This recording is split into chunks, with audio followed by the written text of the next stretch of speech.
तरह हम कानून पे भरोसा रखते हैं। अगर कानून पे भरोसा न करते तो आज हमारी बाबरी मस्जिद में जाती। कानून पे भरोसा को बर्बादी कर रहा हूँ। भारतीय जनता पार्टी नहीं है, आप जान लीजिए, ये कांग्रेस की देन। ये बहुत बड़ी बात सर आप बोल रहे हैं। बिल्कुल। मैं सर तन से जुदा के नारे लगाए गए। सर क्या मुस्लिम समाज कानून पे भरोसा नहीं रखता? को जो डराया जा रहा है, वैसे सही करें। ये जो सेकुलर का लबेदा होड़े बैठे हैं, चाहे वो समाजवादी हो, कांग्रेस हो, बहुजन हो, आम आदमी पार्टी है, आज मुसलमानों को इन्हीं से खतरा है। गाजियाबाद में एक जो है आतंकवादी ने जो हमारे प्रॉफेट मोहम्मद सल्लल्लाहु अलैहि वसल्लम के बारे में गुस्ताखी की है, पूरे उत्तर प्रदेश में जो है ऑल इंडिया मस्जिद।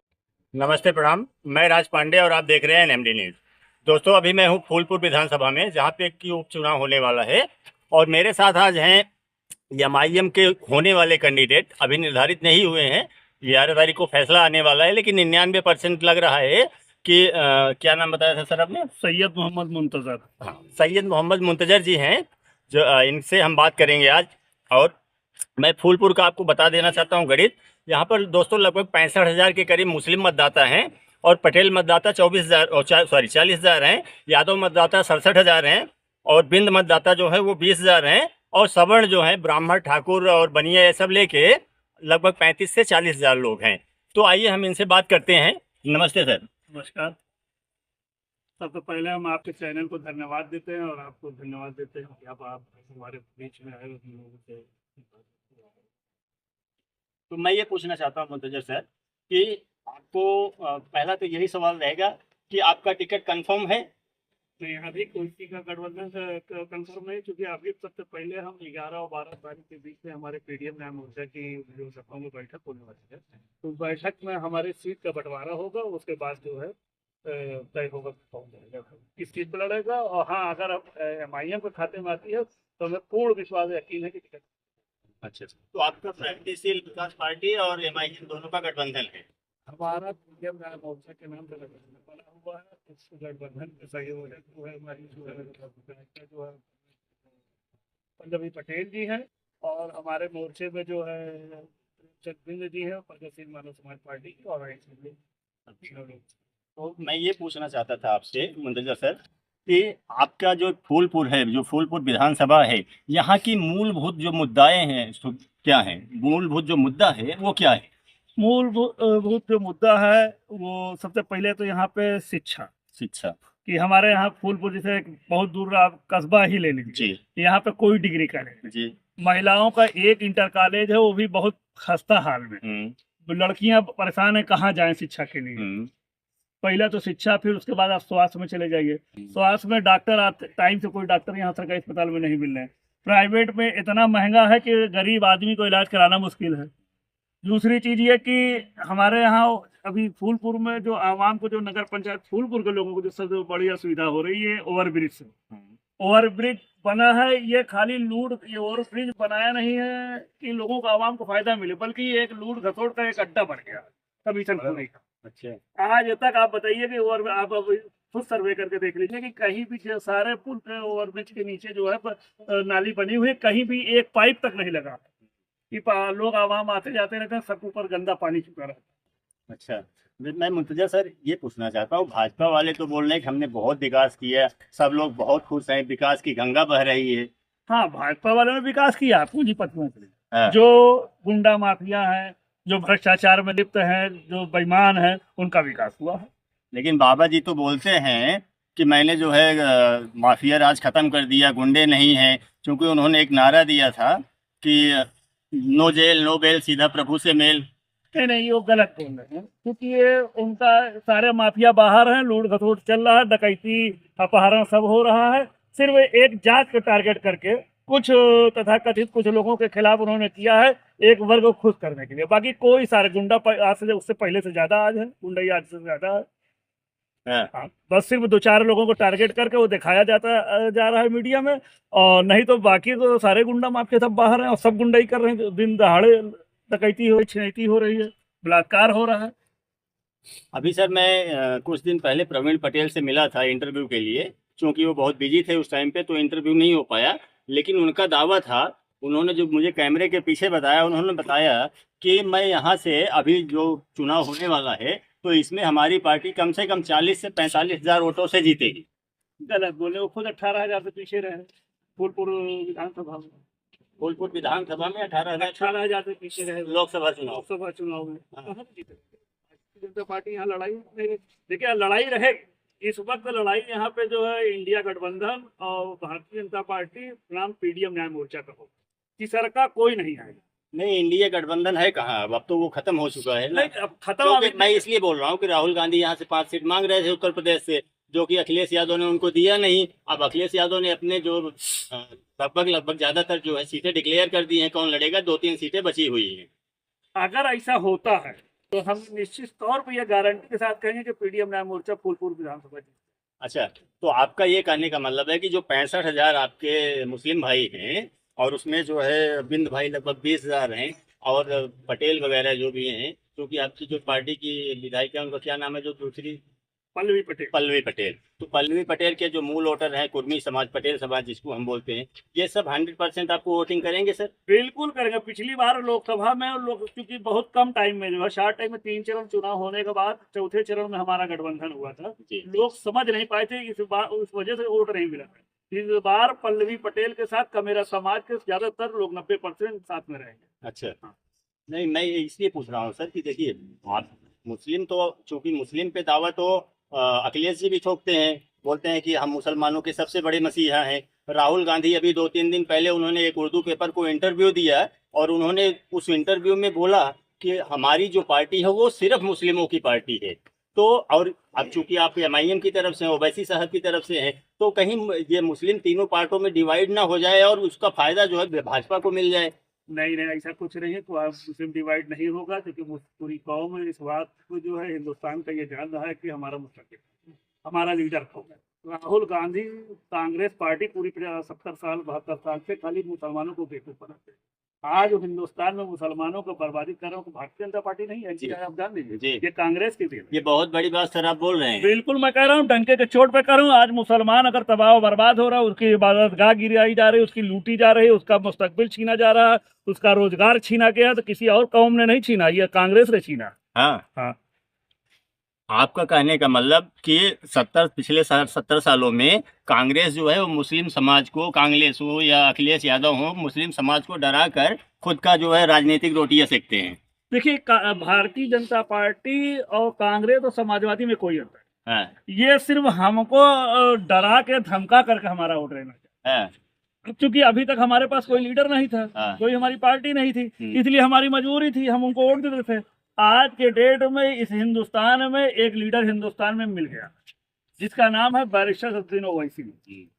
उस पार्टी का नाम है मजलिस इत्तेहादुल मुस्लिमीन, ऑल इंडिया मजलिस इत्तेहादुल मुस्लिमीन। और इस पार्टी में हमारे उत्तर प्रदेश के सूबे के प्रदेश अध्यक्ष हैं हाजी शौकत अली साहब जी। और हम लोग निरंतर काम कर रहे हैं, पूरे उत्तर प्रदेश में हर विधानसभा में काम कर रहे हैं। अभी आपको याद होगा कि गाजियाबाद में एक जो है आतंकवादी ने जो हमारे प्रॉफेट मोहम्मद सल्लल्लाहु अलैहि वसल्लम के बारे में गुस्ताखी की है जी। पूरे उत्तर प्रदेश में जो है ऑल इंडिया मजलिस इत्तेहादुल मुस्लिमीन के लोगों ने धरना प्रदर्शन किया और आखिर वो सरकार को मजबूर कर दिया कि उसको पुलिस लाइन में बैठाना पड़ गया। मगर मैं योगी सरकार से इस बात का मुताल्ला करना चाहता हूँ, जैसे ही आप उसको बैठाए हैं, बैठाइए नहीं, उसको जेल भेजिए, उसके खिलाफ एनएसए लगाइए जी। और इसके मगर हमको अफसोस इस बात की है कि जिसको मुसलमानों ने झोली भर भर के वोट दिया, चाहे वो समाजवादी हो चाहे कांग्रेस के लोग, क्यों नहीं इस मसले पे रोड पे आ रहे हैं, क्यों नहीं हमारे मुद्दे पे जो है वो डीजीपी से या मुख्यमंत्री से बात कर रहे हैं। अखिलेश यादव योगी से तो मिल लेते हैं, शिष्टाचार बात तो कर लेते हैं, जब हमारा मसला आता है तो उसमें क्यों नहीं मिलते, क्यों नहीं बात करते जी। बहुत सही कहा सर आपने, ये बात तो आपकी सही है। किसी के धर्म के, मैं दोस्तों आपसे भी कहूंगा, अगर आप मेरी वीडियो देख रहे हैं तो कोई भी धर्म हो, हिंदू धर्म हो, मुस्लिम धर्म हो, ईसाई धर्म हो, सिख हो, कोई भी धर्म हो, किसी भी धर्म के खिलाफ, किसी भी धर्म गुरु के खिलाफ कुछ भी नहीं अंडबंड बोलना चाहिए, ये बहुत खराब बात होती है। लेकिन एक बात बताइए सर, जो उन्होंने बोला था नरसिम्हानंद ने ना, तो सर वहाँ पर हमने भी बहुत सारी वीडियो वायरल हुई वीडियो देखी, वहाँ पे मुस्लिम कास्ट के बहुत सारे लोगों ने, लगभग 10-20 हज़ार लोगों ने वहाँ पर जुलूस निकाला। वहाँ तक तो ठीक था सर, लेकिन वहाँ तक सर तन से जुदा के नारे लगाए गए। सर क्या मुस्लिम समाज कानून पे भरोसा नहीं रखता? पूरी तरह हम कानून पे भरोसा रखते हैं। अगर कानून पे भरोसा न करते तो आज हमारी बाबरी मस्जिद में जाती, कानून पे भरोसा न करते तो आज हमारी हिमाचल की मस्जिद में जाती।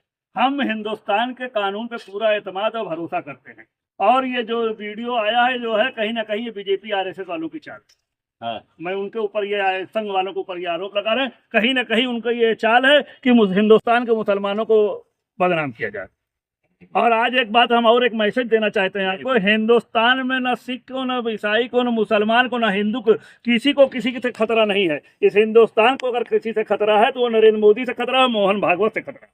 अच्छा, लेकिन सर ये बताइए, बहुत से लोग तो बोलते हैं कि ओवैसी साहब जो हैं वो हमेशा हिंदू मुस्लिम करते रहते हैं। नहीं, हिंदू मुस्लिम वो नहीं करते, वो हिंदुस्तान के संविधान के तहत बात करते हैं। क्योंकि आज से 75 साल से 70 साल से मुसलमानों के साथ जुल्म हो रहा है, जियासी उनकी कोई आवाज उठाने वाला है। हाँ, इतना है कि वो अपनी कौम के अपनी बात अगर वो नहीं करेंगे तो करेगा कौन? हाँ, बिल्कुल सही है। तो इतनी बात करते हैं। बाकी आप बताइए, ओवैसी साहब कभी किसी मंदिर के खिलाफ बोले हो? ओवैसी साहब किसी मस्जिद के, किसी गिरजाघर के खिलाफ बोले हो, या हिंदुस्तान के किसी भी मजहब के खिलाफ बोले हो तो हमको कोई बता दे।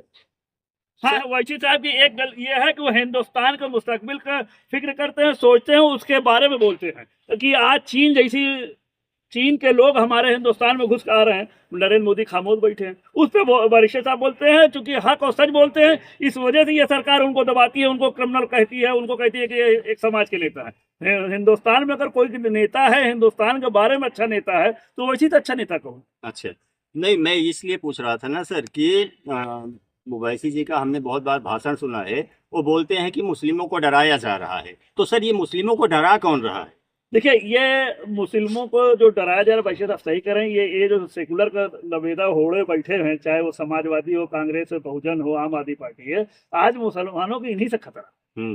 यही लोग डरा रहे हैं, यही लोग धमका रहे हैं, यही लोग हिंदुस्तान का माहौल खराब कर रहे हैं। अच्छा, लेकिन सर अखिलेश यादव तो, और अखिलेश यादव हो गए या कांग्रेस के राहुल गांधी हो गए, ये तो ओवैसी साहब को भाजपा की बी टीम बोलते हैं। असल में ये हमको तो बोलते हैं, मगर आज अब मुसलमान या कह लिए हिंदुस्तान की जनता ये जान गई है कि बी टीम तो कम से कम है, जो कि दमदारी से बोल रही है, लड़ रही, संघर्ष कर रही है। जो सी टीम है, बी टीम नहीं है, ये दिखाई तो पड़ा है। कम से कम बी टीम है, कम से कम लड़ तो रही है, बोल तो रही है, कह तो रही है अपनी बात। हमको इस बात पर फख्र है कि कम से कम हम हिंदुस्तान के एक बात बी टीम बने हैं, कम से कम अपनी बात तो रख ले रहे हैं। हमारे अंदर इतना हिम्मत, इतना गर्व, इतनी ताकत तो है। सर एक चीज आपने भी बोला कि हमारी बाबरी मस्जिद चली। सर बाबरी मस्जिद आपकी थी या बाबर की थी? देखिए, ये न बाबर की थी न किसी की, ये मुसलमान कौम की। नहीं, इस्लाम जो सर हिंदुस्तान के जो मुसलमान, वो बाबर को, मैं इसलिए बोल रहा हूँ सर कि हम लोग रिपोर्टिंग करते रहते हैं, नहीं भी करते हैं, बहुत सारी जगहों पे आना जाना होता है, तो बहुत सारे हमारे मुस्लिम फ्रेंड्स भी हैं, दोस्त भी हैं, और ऐसे भी हम आम पब्लिक की तरह मिल लेते हैं। तो लोगों का कहना है, बहुत सारे मुस्लिम भाइयों का, कि बाबर जो था, बाबर एक आक्रांता था, और कोई भी आक्रांता हमारे देश पे आकर 600, 700, 800 साल राज किया उसने, तो वो हमारा नहीं हो सकता है। तो और ओवैसी साहब हो गए, या जैसे अभी आपने ही बोला कि हमारी बाबरी मस्जिद थी, तो सर इतिहास भी है, चूंकि बाबरी मस्जिद जो तोड़ी गई वो तो ठीक नहीं था, नहीं तोड़ना चाहिए था। भले उन्होंने मंदिर तोड़ के बनाई थी, कुछ भी हुआ था, आइडिया नहीं है हमें, लेकिन अभी जो मंदिर बना सर, वो तो सुप्रीम कोर्ट के आदेश से बना, और वहाँ पे जो साक्ष्य मिले उसके आदेश पे ये जो आया है राम मंदिर का। देखिए, जो साक्ष्य आया है, कहीं से भी मंदिर का साक्ष्य नहीं, पहली बात। दूसरी चीज, एक जो षड्यंत्र रचा जा रहा है कि बाबर ने मंदिर तोड़ के बनाया, एकदम सरासर गलत है। जब हिंदुस्तान में बाबर बहुत दिन राज किया इसमें, मगर एक चीज बताइए कि कहीं भी कोई भी आदमी कह दे कोई मंदिर या कहीं कितनी मंदिर को बाबर ने बनाया, इसके बारे में तो आप बात नहीं करते। सर मंदिरों को बाबर ने नहीं बनाया था, अगर मंदिरों को किसी ने बनाया था, आप सर मेरे से ज़्यादा एज के हैं और राजनीति में हैं, मेरे से ज़्यादा आपके पास तजुर्बा होगा, आपको एक चीज़ मालूम होगा सर कि जब अकबर राज करते थे हिंदुस्तान में, जब अकबर का राज आया, तो उस टाइम पे जब हिंदू अपने तीर्थ स्थलों पे जाता था, मंदिरों में जाता था, या कि बड़े बड़े तीर्थ स्थल थे वहाँ पे जाता था, तो टैक्स लिया जाता था। जब ये बात बाबर को पता चली कि हिंदुओं से टैक्स लिया जाता है, तो बाबर ने तुरंत टैक्स फ्री कर दिया था। बोले कि जब हम अपने मस्जिद में जाते हैं, हमको टैक्स नहीं देना पड़ता है, तो हिंदू जो है वो क्यों टैक्स दे ना। तो ये चीजें हैं सर। हाँ, तो वही चीज तो है ना कि बाबर ने अकबर ने मंदिर बनवाए थे सर। अकबर ने बनाया, मगर बाबर ने भी बहुत हिंदुओं के साथ किया है। अगर बाबर अगर सेकुलर ना होता, काम ना करते, तो आज ये नौबत ना आती। चलिए छोड़िए सर, हम बहुत पिछले इतिहास में हम अपने मुद्दे पे आते हैं, जो हमारा आज का मुद्दा है, क्योंकि पिछला इतिहास तो पिछला है, मैं आपसे ये पूछना चाहता हूँ, अगर मुर्तजा साहब यहाँ के विधायक बन गए फूलपुर विधानसभा के, तो सबसे पहला काम क्या करेंगे? सबसे पहला काम हम शिक्षा और स्वास्थ्य। शिक्षा और स्वास्थ्य। शिक्षा और स्वास्थ्य। अच्छा, जैसे कि क्या करेंगे शिक्षा में सर? शिक्षा में ये है कि हमारे यहाँ इंजीनियरिंग कॉलेज होना चाहिए, हमारे यहाँ डिग्री कॉलेज होना चाहिए जी। हमारे यहाँ जो जितने भी ब्लॉक स्तर के कॉलेज हैं, जो कहीं कोई पढ़ाई नहीं होती जी। सबसे पहले हमको इसकी देख रेख है, क्योंकि हमारे गरीब जनता जो है ये प्राइमरियों में गाँव में स्कूल में पढ़ते हैं, और आज आप रिजल्ट उठा कर देख लीजिए सब ज्यादा जो है IAS PCS जो है ये गाँव के बच्चे जा रहे हैं। तो सबसे पहले हमको इसको, जब तक जिस समाज में शिक्षा अगर मजबूत नहीं होगी वो समाज आगे चलती है। हम ये काम नहीं है कि हाँ यहाँ पे हिंदू हो या मुसलमान, शिक्षा सबके लिए बराबर, सबके बराबर उसके लिए लड़ाई हम लड़ेंगे, उसका काम करेंगे, हर समाज हर वर्ग को शिक्षा देंगे। मेरा एक आखिरी सवाल सर, ये बताइए आप कि आपको क्या लगता है कि यहाँ के फूलपुर विधानसभा के हिंदू और मुस्लिम एकजुट होकर आपकी पार्टी को वोट करेंगे? बिल्कुल करेंगे, बिल्कुल, क्योंकि अब हर आदमी जान रहा है कि क्या गलत है क्या सही है। अब किसी के कहने में नहीं बी टीम या ई टीम या ये हिंदू मुसलमान का नहीं होगा, सिर्फ ये हिंदुस्तानी का मसला होगा, ये फूलपुर के विकास का मसला होगा। ठीक है सर, मैं आपको टिकट मिलने की पहले से ही बहुत सारी बधाइयाँ देता हूँ। तो दोस्तों यही था मेरा एक छोटा सा प्रयास मुंतजर सर के साथ, जो MIM के अभी हैं तो नहीं लेकिन 99% है कि अगर इनके MIM को ये सीट मिलती है, MIM पार्टी को अगर ये सीट मिलती है तो टिकट इन्हीं का कंफर्म है। आपको वीडियो कैसा लगा, अच्छा लगा हो तो कमेंट करके बताना, और एक लाइक एक शेयर जरूर कर देना। दोस्तों आपसे मिलते हैं किसी अगले वीडियो में, तब तक के लिए जय हिंद जय भारत।